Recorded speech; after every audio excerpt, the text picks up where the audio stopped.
It just warms my heart to see such a full room. This is a tremendously important topic. Tonight, it's my great pleasure to introduce Michael Wolfe. Michael's a scholar. He studies this area. He's produced a number of documentaries. He's also written a book of poetry as well as fiction. He's an all-around Renaissance man, and we're very pleased to have him with us tonight. Michael. Welcome to Unity Productions Foundation and its most resource center. My name is Michael Wolfe. I'm the co-director of Most Resource Center. So first, a little background. Most, M-O-S-T, that's Muslims on Screen and Television.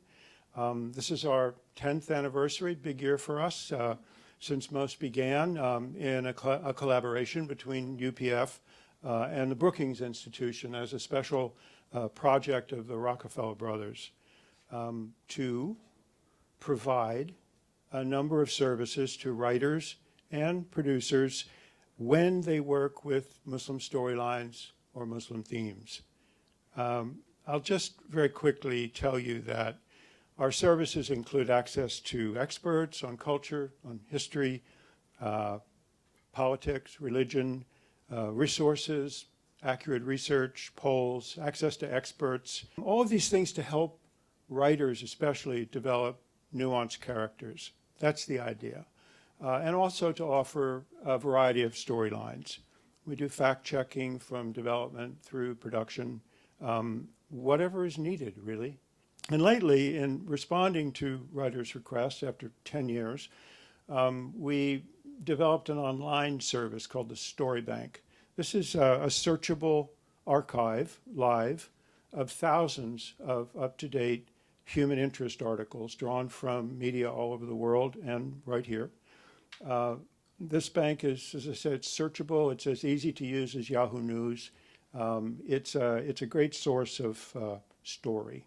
You'll find all of this on our homepage at mostresource.org. We've worked with dozens of TV, medical, legal, procedural, family, comedy, drama shows, series TV especially, when those episodes are developing a Muslim storyline or theme and want to broaden it, add nuance, add verity. We get more calls every month, really. We're on an upward trend. It feels pretty good after all this work. You can email us anytime or online. Cynthia is here. I'm here. Jen Goldson is also here if you want to raise your hand in the back. So you can speak with any of us if there's interest, and there are little flyers and so on. You know, tonight we're going to hear from an actor, a satirist, a showrunner, and a writer, all of whom have been recently engaged with Muslim storylines and themes in U.S. network and cable TV. Many more of you here in the audience do this on occasion too, so I'm assuming that there will be not only interest, but some very good questions as we go along, as we get to the Q&A section. Tonight's discussion takes place against a polarizing backdrop, I suppose you might say, of the presidential elections, where Muslim Americans have been used for political gain from time to time, and some would even say as political props, where they're often depicted as an issue instead of people, where they're judged by their worst fringe members' behaviors and not on their own behaviors, and where they are all too easily associated with a kind of terrorism of which they are actually the principal victims worldwide. So this takes a lot of untangling and a lot of association and a lot of familiarization just to get straight in one's head. To my mind, if ever, the informing, humanizing, warming, familiarizing mechanism of television had a need, it's on this particular topic right now. Muslim Americans represent about 1, maybe 2% of the entire U.S. population, so it's no wonder that nearly 80% of Americans say they've never met a Muslim. So here is a place where TV and film can make a real difference, because this kind of familiarizing process in the living room and in the theater is a really critical and very substantial way of bridging that lack of just by the numbers interaction. How to gain familiarity with a group. So how are we doing with all of this? Well, to me, it's sort of a tale of two cities. You know, it's a promising time and it's a lamentable time. Chris Rock reminded us all at the Oscars, it's also a hard time for diversity in general in the entertainment world. And in that sense, Muslims are a kind of litmus test for a much larger discussion. We're co-hosting this event at the Writers Guild for a reason, because what writers do for a living is tied to this larger cause of diversity in America, willy-nilly. Writers are the people with the real power of TV and film to dispel stereotypes or create and reinforce them, to address shortcomings or sweep them under the rug. Our panelists tonight make me hopeful. And there's another thing that does that too. 10 years ago, it was very hard for us to get an appointment in this town. And now more shows and writers call us every month. They like to get things right. That's a thing about writers. So the people represented by this guild have a lot of power and they have a lot of responsibility. We can do more, we can do better, and most can help. And now it's my pleasure to introduce my colleague and co-director, Ambassador Cynthia Schneider. I will just tell you that the seeds of all of this work that eventually became MOST began with Cynthia when she first hosted well over a decade ago through something called the Arts and Culture Leadership Network. Here to introduce them, please welcome a real visionary, tonight's moderator, Ambassador Cynthia Schneider.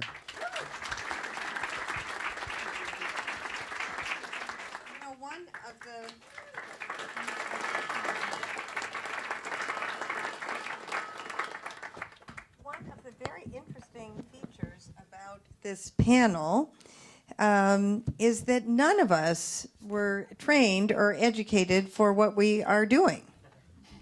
I actually was trained as an art historian and did that until I was lucky enough to be made an ambassador, and then I kind of got into diplomacy, but with an emphasis on culture. And actually I figured that Chris and I were at Harvard at the same time. Chris was getting a degree from Harvard Law School, and I was getting a PhD in art history, and look where we are now. So it's none of us really started to end up at this place. And so just to give you a little bit of a sense of how these incredibly talented people have gotten involved with what they're doing, I want to explore that first. So Bassem, we had a little bit of an idea from your wonderful clip, but can you give us the 3-minute version of cardiac surgeon treating protesters wounded in Tahrir Square, internet show on your computer in a laundry room, 30 million viewers, most popular TV show in the Arab world. How'd that happen? You just said it. I mean, that's it. I was a heart surgeon, it's true, and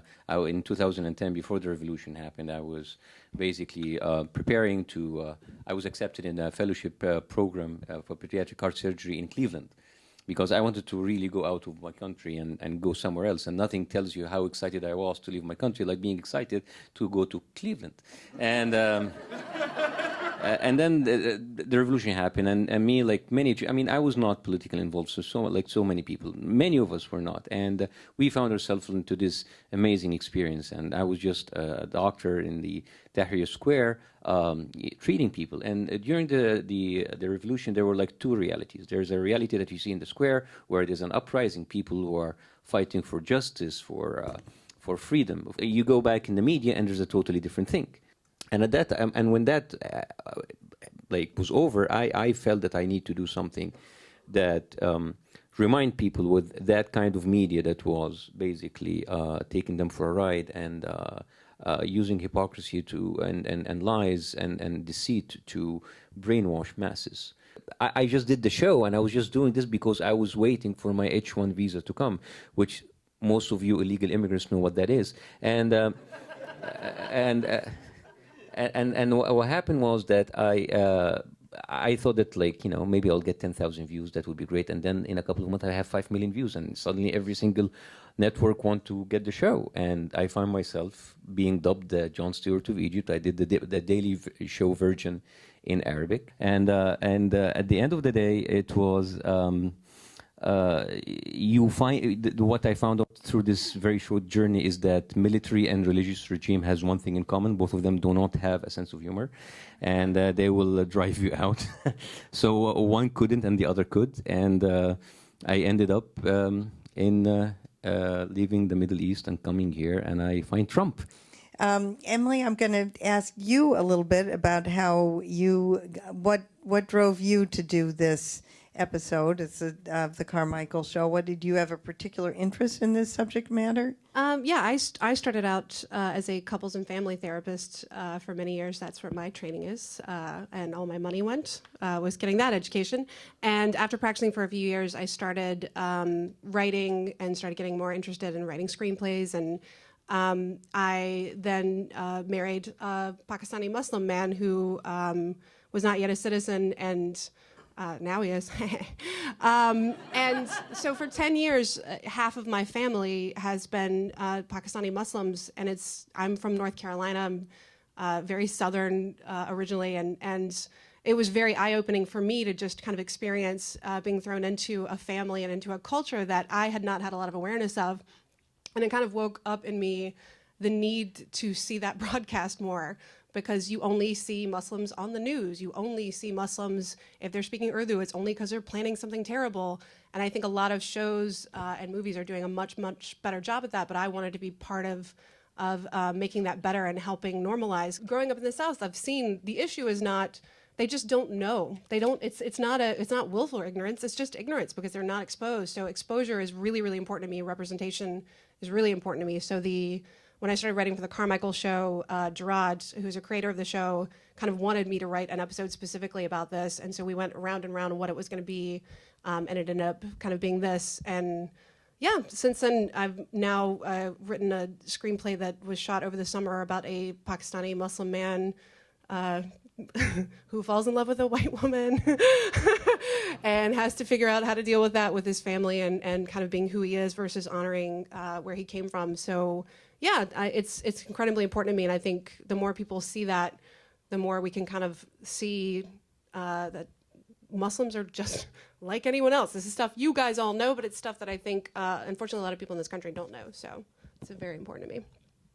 And, it's important, thank you, Emily, it's important actually just to be able to laugh at this and see the humor. We were fortunate recently to have Bassem in a program at Georgetown University where I teach, and my students wrote papers about it afterwards, and they said, we just loved it. It was so funny, but, I felt I wasn't sure if I could really laugh because it was something about the Middle East, and I didn't really know if I could laugh at something involving the Middle East, which is... We are a very funny, very, very funny place.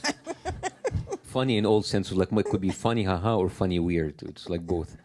And that is a thing too. I feel like a lot of people don't get that. Like I, for a long time, wanted to start a Tumblr called Muslims Having Fun, because that's not something you ever get to see, and I see it all the time, and I want more people to see that. So I think it's incredibly important. Yeah, no, absolutely. And I think, their hearts were in the right place as my students, but that is its own form of prejudice. We have to treat these poor, gentle, broken people very carefully and better not laugh at them, and exactly as you said, Emily, just got to see more Muslims having fun. So, Khaled, did you have fun doing an American television show?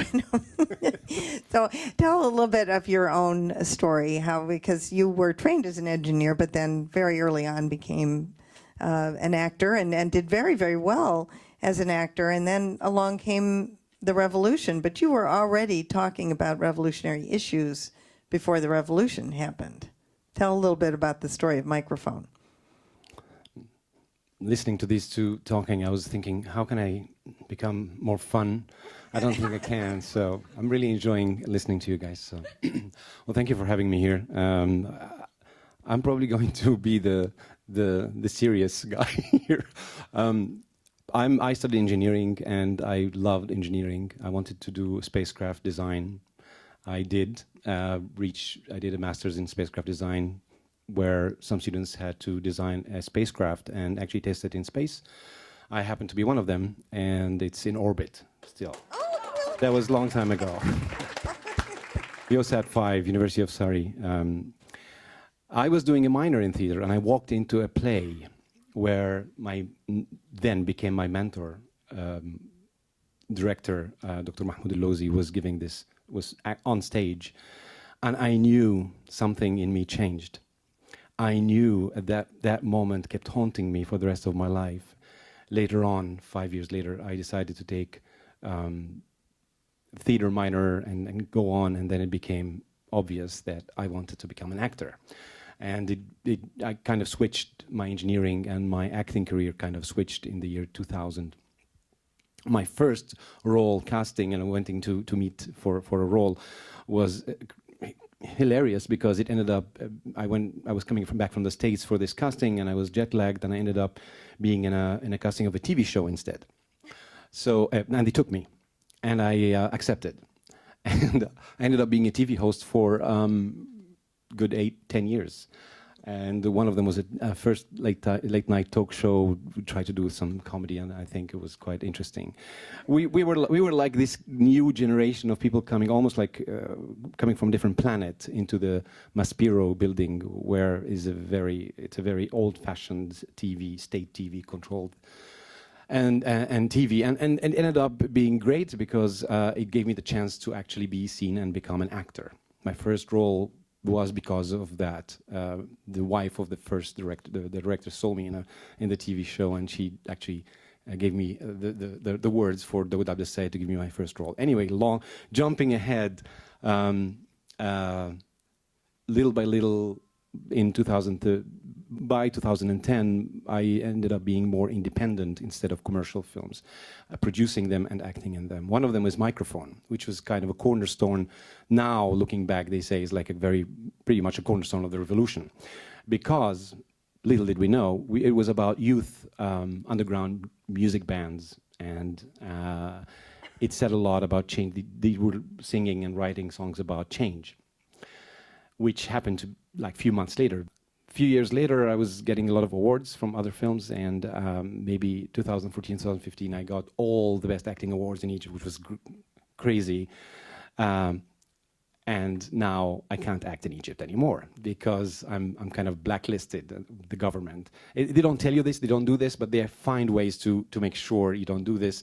You know, Bassem Youssef's show is not on air anymore. My new projects had really struggling to find cinema theaters to be released in. Hence, Tyrant came thanks to General Sisi and the government in Egypt. So I'm very serious. I'm sorry. I'm sorry that you're not laughing. I wish I can say something funny, but it's not funny. Yeah, Tyrant was a great show because it came at the right time. Maybe I should have taken this decision earlier to act in English. To put this in a nutshell, Tyrant was about Sheikh al-Qadi, and it's a fictitious country in the Middle East where it's struggling and with the Arab Spring happening. And I was really struggling because I knew that by the end of this show, I might not be able to go back and really... So there was like a reality of the show, of my life and in Egypt and the Arab Spring, and then the role in the fictitious country. And I didn't know how much it really hit me at the end of when I finished shooting, that it became a parallel, like a reality that is parallel very much to what Chris Kaiser wrote and the group of writers wrote in Tyrant. So it was becoming interesting that usually you finish the role and you're like liberated and you can become yourself, and I kind of finished the role and I felt that I'm living Tyrant still. I'm not out of it yet, so interesting. Chris, let's turn to you, and then we'll come back and talk a little bit maybe between the two of you about Tyrant. But now, before this, you'd done sitcoms and family shows, and so what happened? I've never done a sitcom. Okay. I've never written a joke in my life. So no, just mostly character dramas. That's So, true. character dramas, but family dramas taking place here. This was quite a different shift for you. What interested you in Tyrant? Why did you want to take it on? And how did you find this task of doing, it was also a family-driven drama in the context of Middle East conflict? Okay. Let me think about how I want to answer that question. I don't think I'm very important in this conversation. I came into the show because a 25-year-old friend of mine, Howard Gordon, was in the middle of making this, and he said, "Would you help me out?" But that's neither here nor there. I don't mean to be difficult about it. I actually think that the conversation we should have is really about the experiment that Tyrant was, and whether it succeeded or failed, and what it means to write a show in the United States written by, I'm an American Jew, Howard's an American Jew, there are a lot of us who are, we had Muslim advisors, but we are not Muslim ourselves. We sought to portray as best we could an extremely complicated situation that can never actually be fully explained. Did we succeed or fail? I think we did both. We ended up having to speak to both an audience in the United States, which we did somewhat successfully for a while and then less successfully, which is why we're not on the air anymore. We also spoke to an audience in the Middle East, and those are not the same audiences. The show sought, and I know I'm talking about a lot of different things, to do a whole bunch of different things. It certainly sought in some ways to do a show on American television told from the point of view of people living in the Middle East and not people from the United States, although having said that, it did have its entry point in American Family, in a family that became increasingly involved in the world of our fictional country of Aberdeen. But the show, as it got more complicated, increasingly was told from the point of view of Arab Muslim characters and not from Western characters. It sought to, in some ways, explain the origins of the violence in that region. It sought, to some extent, to talk more generally about what happens when evil is done to us and why that single question of how do you respond to evil that is done to you is so much at the heart of the ongoing problems, not just in the Middle East, but in general, in England and Ireland, in the United States, and all other places. We tried to make it more universal. We succeeded in some ways and failed in some ways, and Khaled and I were part of an ongoing conversation about that, because in the third season of the show, we went after actors. We had done that all the way through, trying to cast actors from the Middle East, Muslim actors, but we made a very specific attempt in the third season to cast Khaled on the one head, Bassem Hassan on the other, who are well-known Egyptian actors, and then engage in a conversation, a creative conversation that may not have been entirely satisfying to you, because it's an American television show about the way in which we talk about your world, a world that I only know through you or through you, Cynthia. So I'm sorry, and that's just the beginning of a conversation, but I think that's more interesting than I'm just a guy who got pulled into a television show. Well, but Khaled, I'd love to hear from you. Now he can't fire you. He already killed you. So let's be. What? Oops. Spoiler. He comes back like Jon Snow. Oh, yeah, we can go there. Oh, God, happened. now you see why I'm not in I just spoiled 2 television. shows now. Yeah. Now you see why I'm not in television. Policy, we can always give away the ending. Nobody's reading that far anyway. I'm really sorry. But, who knows? Maybe he will come back. Anyway, tell us a little bit about what it was like for you. And, just really some things that you just found difficult and other things that you maybe thought, wow, I can't believe they got this. And then also be interesting to hear a little bit about the reactions you heard from people in the Arabic-speaking world, because I think this is something we often forget, is that these shows are seen everywhere. And, the huge Gallup poll done of Muslim-majority communities around the world, finished in 2007 by John Esposito and Dalia Mogahed, one of their most important findings was that, I'm going to try to get this right, I have to say it slowly, that Muslims' opinions were formed on the basis of how they thought we saw them. And where did they get that? Through TV and media. Mm-hmm. So it's not just us. Our shows are seen around the world. I'll tell you a story, which I think, I hope it's funny. Okay. So I'm doing Tyrant, and I'm going through this struggle because I don't know what I'm doing next, and it's kind of a transition now. And yeah, as Chris said, we had this conversation about what is the show about, and I mentioned once in my email something about the slogan of the revolution in Egypt, and then he used it, and then he said, "Oh, can we use this in the show?" And it was very interesting. But then you struggle. You want to becoming part of this. Then you're telling a story about what happened. You want your own stories to come out, and of course you struggle to have it become more authentic. But then I was thinking, what will that where will this show, will it be shown in Egypt, or will people see it and comment on it? I had no idea that I had much more publicity because of this story. So listen to this. So the show comes out, and the Israeli embassy tweets, "Thank you, Khaled and Bassem, for becoming stars in the show, Israeli show Tyrant, showing tonight in Channel 2 in Israel." Of course, it's not Israeli, it's American, it's a Fox show. But anyway, whatever it is. This little tweet became the pivot for the next drama that, folded out in the next months in Egypt. So I was in every single talk show. I was the subject, me and Basma. You didn't know this. We went. And all of a sudden, my phone was ringing nonstop. My family was calling me emails. And I thought, these things happening, you just dismiss them. You don't talk about them so that they go away. It didn't go away. It just kept blowing out of proportion to the point that I was supposed to be blocked from the syndicate from acting in Egypt. Me and Bassman, they're like, you're going to be cancelled. Why? Because the syndicate in Egypt had, because of the Israeli aggression on Palestinians, in solidarity with the Palestinians, decided that we should not work with, although Egypt had a peace treaty with Israel, we should not work with Israeli productions and so on. And this tweet said, this is an Israeli production, then here you go, you're basically, there you go.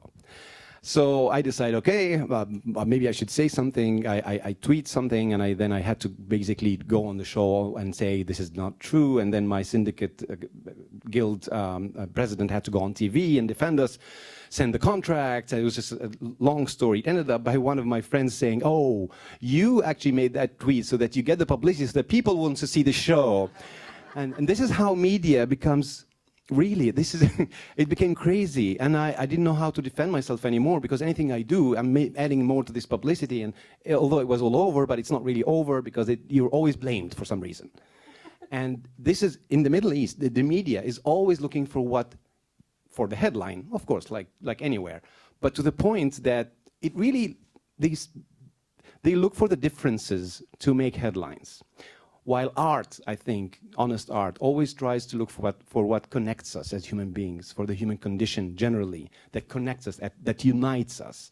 And I believe if you look at the news and the media is always segregating because of this, because of the way it works, because of their mechanism. And art is always trying to do the opposite, trying to show that humanizes and show you what unites us. So this is uniting us, this is segregating us, and I think we should definitely just concentrate to make more honest art, less media.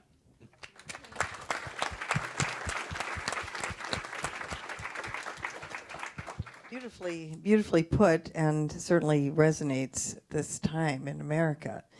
I want to turn back to Emily and Bassem and talk a little bit, you guys jump in too though, and talk a little bit about humor, and humor as a tool with dealing with difficult topics. And Bassem, you've come from doing a hilarious show in Egypt, and you're still obviously using your humor here. Have you found, has it been any different? Can you do pretty much the same thing? What can you, is it different here? The only thing that you're doing it with a different language to a different audience. I mean, in Egypt, I was doing it with my own native Arabic language to an audience that connects to me. Now I have to speak to people, and I have to relate to people in a different language, different references, and it's very difficult. At the age of 42, I'm basically starting my career, reset it from the beginning, and it's very difficult. You don't know if people relate to me. Would people like to listen to a guy with a thick accent on their television sets speaking to them about what the hell is wrong with their political system? Which is, I wouldn't like that. I also think it's very important to have characters that the defining trait. I think there's like an evolution you can see of like, there were a lot of gay characters that their defining trait was that they were gay. And if you ask, they were like, well, what's this person like? Well, he's gay. We're like, okay, but what is he like? Like, that can't be his defining. And I think that's true for Muslim characters now is, what's the defining trait? Oh, they're Muslim, so you get it. And it's like, no, this is a person that's one aspect of who they are. And I think that's part of the evolution as we have more representation. And just watching my husband, who's an actor, go from only getting cab driver parts to only getting parts that Aziz Ansari said no to like getting parts that were written for a guy named Pete. And that, I think that was a big moment of like, the defining characteristic of this character isn't that he's a brown guy, it's that he's a guy and that he happens to be brown. And I think that, like you're saying, they're people. It's not that like they have to represent everything and they have to represent and be the best or be the worst. I would like to be Pete. Yeah, being Pete would be great. I think that's a huge thing. Why can't Pete be you? Why aren't you Pete? Why aren't you Pete? Or Mo, you know? So I think it's like, it's an evolution and it's slowly, but it's slow. I should just say that is something that most has always tried to do, not be an advocacy organization, not going around trying to tell people what is or isn't Islam or Muslims or anything, just arguing exactly for that. Just a person, just, how about just a person? Do you remember Cynthia's story that maybe rings with this? Remember the Bussy monologues, and they were invited to your Georgetown. They were supposed to come to Georgetown University for like a Muslim world kind of, and they didn't like it, and they said no. Remember, because the girls, although they are from Egypt and they are probably mostly Muslim, they didn't like the tag because they're Egyptian and they're telling stories about young people, Muslim or not. And in a way, they didn't like to come be under the tag Muslim because they didn't think of themselves as only Muslim. We are having so much fun up here. We are not allowing you to ask questions. So I want to allow that now. Do we have some mics to go around? And yes, please go ahead and hand a mic here. Hi, assalamu alaikum. I'm a Muslim. My name is Nia. I'm originally from Baltimore, Maryland. I moved out here back in 2005 to bring my stories to go on the big screen. And I was met with the same note: you're excellent writing. It's a wonderful story. However, does the main character have to be Muslim, or does she have to be black? And so I decided to greenlight my own projects. I started my own production company, and here I am 10 years later, full force into it. So my question is, when will we as African Americans be included in the narrative as American Muslims? Yeah, I think that's really an excellent question, and it is very much undercovered. We have this insane idea that all Muslims are from the Middle East. It's actually a minuscule percentage, and I will just, while people are thinking about answers, just mention another UPF documentary called Prince Among Slaves, which tells the extraordinary story of an African prince brought here as a slave who was eventually freed. But it's an amazing story and documentary. And by the way, I keep forgetting to say this, that voice you heard in Sultan and State and the Saint was Jeremy Irons, and it's Mos Def, right? Who narrates Prince Among Slaves. And I am not a convert, I'm a second-generation Muslim. No, but that was the beauty of the Carmichael show, but this is absolutely, totally part of the American fabric and not nearly often enough recognized. I don't know if you guys have thoughts on why that is, or is it just sort of two steps to take that are in two challenging areas? But it's such a rich story. You're absolutely right. The white people should answer this. Well, I'm just the moderator, so. All right, I volunteer. Look, I'm going to answer this a little bit as the ex-president of the Writers Guild and less as somebody who happened to do this show. It's obviously an ongoing problem in an industry that is that requires a certain amount of commercial impetus to make stories that are as varied as the American story is. One of the things that's going on, though, and that we are focusing on a lot at the Guild, or did and are continuing to do, is the idea that in this new world, what you did is exactly what you need to do. It's exactly what Issa Rae did when she began to tell her story, and that story is now on HBO. It didn't start there, and it was never going to start there. It was going to start because you or somebody like Issa made something that was deeply personal, and that people understood it once they saw it. It's going to be much easier to do it that way. Look, there are a lot of different ways we can approach this. We're trying to deal with the fact that we need to have writing staffs on television shows, directing staffs that represent America in its fullest, and when those people become part of shows, those stories may get told in small bits and pieces. But to come and tell an entire story, your story or somebody else's, I think we have to take advantage of the fact that there are new avenues, lower barriers to entry. You can begin to tell your stories in other ways, and then let the broadcast media, the cable companies, whatever it is, the movie companies, they're less likely, discover you. I think that's, to be honest with you, that's the way, and we'll wait a long time before ABC does a show about something like that. Although, by the way, ABC's doing a little better job, so maybe that's not right. I shouldn't say that. It'll be a long time before CBS does that. Okay. I think that's one of the joys of peak TV. It's just as a television fan, it's been so amazing to go from like TV has to like apply to and speak to as many people as possible to like, thank goodness there are shows that don't have to speak to everyone and that can be watched by everyone, but that there's not some executive being like, well, I don't know about how are white women and 55 and older going to feel? Well, it doesn't matter. They don't have to watch it. There's so much TV that they don't have to watch it. But if they do, maybe they'll get something out of it too. But I just, as a television fan, I'm so excited. Like a show like Atlanta, which is my new favorite show. I don't know how that show could have existed 5 years ago. And I'm so happy that we're in the present. And by the way, we should kudos to FX. I mean, they did Tyrant, they did Atlanta. I think they're trying to do some things. They're a wonderful place to take your ideas. They really are. Yeah. My name is Crystal Keshwars, and I work with Muslims for Progressive Values. As a nonprofit organization, we hear compelling narratives of American Muslims and Muslims around the world constantly. In fact, I'm a writer. My friend Safa is a writer. My friend Roman's an actor. And I'm sure this whole room is full of Muslims who are some type of creative. So when we hear the phrase that there has to be commercial value, it's rather disingenuous. When you write good stories, people want to go and see them. They want to, pay their good money and their hard dollars to watch movies that have compelling stories and compelling narratives and compelling, characters. And so how do we get past this argument, which is rather a false argument that, it has to be commercially driven when we know that there are people willing to put their money behind authentic portrayals of people, from those lands and from those cultures. And, how do we be more honest with, people like myself who don't actually buy that argument at all? Okay, white people.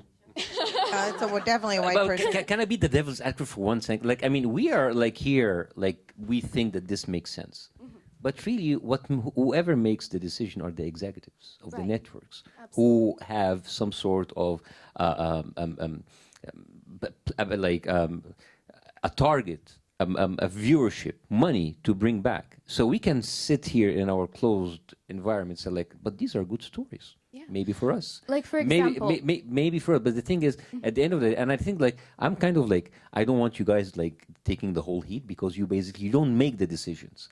But the thing is, maybe they are trying. A decision maker. We have a decision maker. They are right trying here. to make. Maybe he's trying to push his own story, good stories, through the exec, right? Or are you the one making the decision? And if you are, why aren't you hiring me? I don't make the ultimate. Really quickly. So he just gets coffee, really. One example in the whole Rumi controversy. The fact that people were using this argument that Leonardo DiCaprio or someone of his caliber could be the only person to do Rumi because of the commercial value. Rumi is timeless. Rumi has been around longer than Shakespeare, and he's still popular today with young people because Rumi is Rumi, not because Leonardo DiCaprio could potentially play him. So, go ahead. I understand. I'm actually on your side. I'm not. You and I are not. We're not. We don't have different points of view. I think the example I gave with Issa Rae is that, look, there are all kinds of prejudices in the business about what is likely to be commercially successful. Those get undermined when people produce something, then gets viewed, and everyone in the whole country watches it because it isn't something that, as Khaled said, that divides us. This is something that unites us. But I think you have to take seriously the fact that you're against an uphill battle when you're competing against CSI something, that those things are perceived as being more broadly popular. I think Emily's exactly right, that we live in a world in which you don't have to appeal to everybody, and that's going to open doors, and we should walk through those doors. I apologize if the language I use somehow makes it sound like I agree with the argument. I'm saying to you that that's the old perception. It's hard to walk through the big door. It's often easier to walk through the small door, and you get the same size room in the end. You know what we're going to do? We're going to take 2 questions, and we'll take 2 more, and then we're going to have to close. But I'm so glad you all are so excited about this. Go ahead. My question is, how important is it for us to get it right, and should we be more focused on creatively and dramatically telling the story? Well, so number one, I would really encourage you to use most, and we'll always prioritize the story. No, not at all. And no one's always right. I mean, I would just ask you, if you asked 2, 3, 4, 5, 6, 7 white people about a story, you know, is this right or is that wrong? You might get more than one opinion. You know, the same thing is true of anyone. This is you know, things have texture and variety, and it's always up to the person writing the story and trying to get the right story to decide what works for you. You seek information, you get information, and then you do what you want to with that information. Cynthia, can I answer that question? Yeah. Because I spent over a year working with most. You never took my advice enough. I did. Well, there were times, and by the way, it's complicated. We actually had, most was great, and they were our principal advisors, but we also spoke to the Muslim Public Affairs Council. We had an advisor on set all the time. We had an advisor in the writer's room all the time. We sometimes got different opinions. You know, it's a little bit like, I assume, you know, the rabbis arguing over the meaning of the Talmud, that you can't get, there's no single answer. But I will say this, we attempted to be as close as we could to getting it right. We attempted not to offend, but we often said, we're telling a story. Thank you for your advice. We're now going to tell the story. I had this conversation with Khaled as well over a number of different things. So here's an example. We were going to do a story about a young woman who is a democracy advocate at the university in Aberdeen. And we wanted, the initial thing we wanted to do, because all she had been was a revolutionary, we wanted to say, well, these are just normal people, just like you said, that they do all these things. We wanted to begin with scenes of her having sex with her boyfriend. Right? And we thought she's a modern Arab woman. We decided that was a good way of showing that. And we actually had a conversation with most, not just with Cynthia, with a bunch of your advisors who said, please don't do that. And here's the reason why you shouldn't do that. Because the argument against democracy advocates is that they adopt those Western values, like they are, you know, they're not chaste, and when you give that woman a story in which she's having sex with her boyfriend, she can be dismissed immediately as somebody who is not to be trusted. And because Western people are the only one having sex. Right. Well, by the way, but we had a really interesting conversation with our advisors who said, look, many women in the Arab world lead double lives, and we then did that story. So we changed that because we thought, you know what, this part of the story is not important enough to actually affect our audience in that way. But Cynthia and I had some incredibly complicated arguments about other stories where I said, I'm sorry, I'm doing it my way. And I appreciate Of course, that's your right? total right. And we did, and it's complicated, but.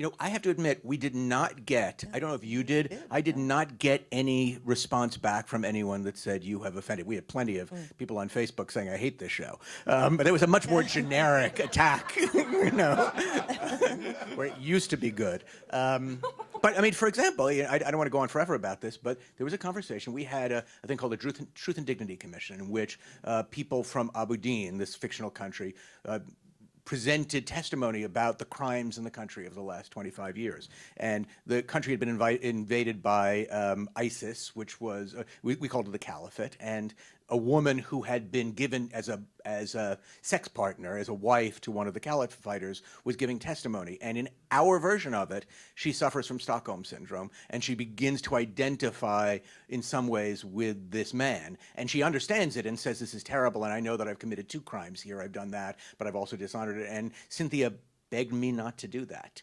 And we went back and forth about it one way or another, and I decided to do it. And I don't know whether in the long run, I didn't get a lot of response back and forth. At that point, I think only like 20 people were watching the show, so it was.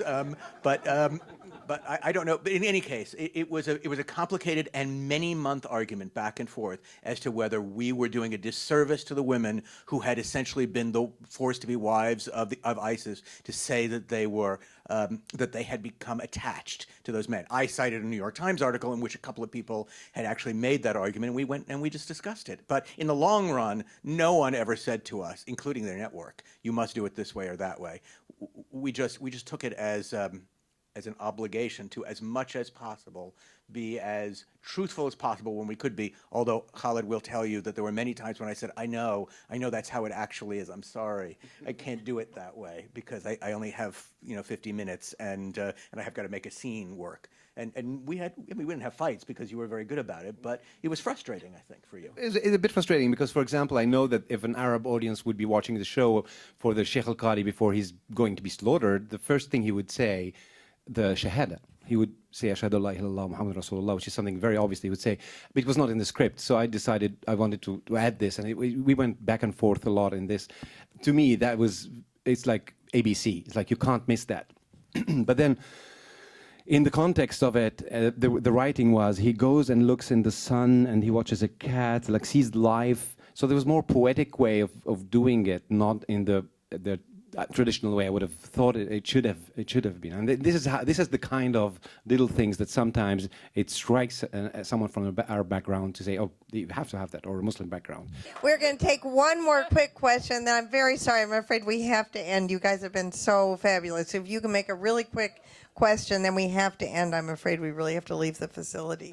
It's for Bassem, as someone who is, labeled as the Jon Stewart of Egypt. What do you think of our current late night cycle with like Trevor Noah, formerly Larry Wilmore, Samantha Bee, and Colbert and all those guys? And then what would you like to see in late night that you feel like is missing in America, that you feel like maybe you could bring, or maybe that someone else could bring that you feel is missing? Well, all the names that you said are amazing. I mean, Trevor Noah, before he becomes the host of the Daily Show, was an incredible and established comedian and a stand-up comedian. As a matter of fact, some people who are not very happy that somebody else replaced Jon Stewart said, like, how long do you think he will survive? And I said, well, you know what? I think like it's really up to him. I think he'll say, like, why am I tied to this job? I have like a multi-million business going around the world and doing my comedy. Maybe he's the one who's going to quit, because it's a kind of 24/7 job. Trevor Noah is great. Samantha Bee broke the stereotype of having all male cast. Very, very sad that Larry Wilmore left, and I think it's a voice that was really needed. And I think what is missing, as I said before, the Middle East seems to be the problem child of the world. So maybe you might hear like more voices from there, more again, humor representation, not to vindicate our religion or vindicate our culture. It's just like human people just making fun of the stereotypes and maybe humanizing this whole issue, that people would look at us that like some other sect of people with all this set of problems and messed up lives, like anybody else, like a good old American. And that's what I think we are missing. Thank you all so much. You've been a fantastic audience. Thank you so much. Thank you, panel. You have been great, every single one of you. Pearls of wisdom and funny. So thank you all very much.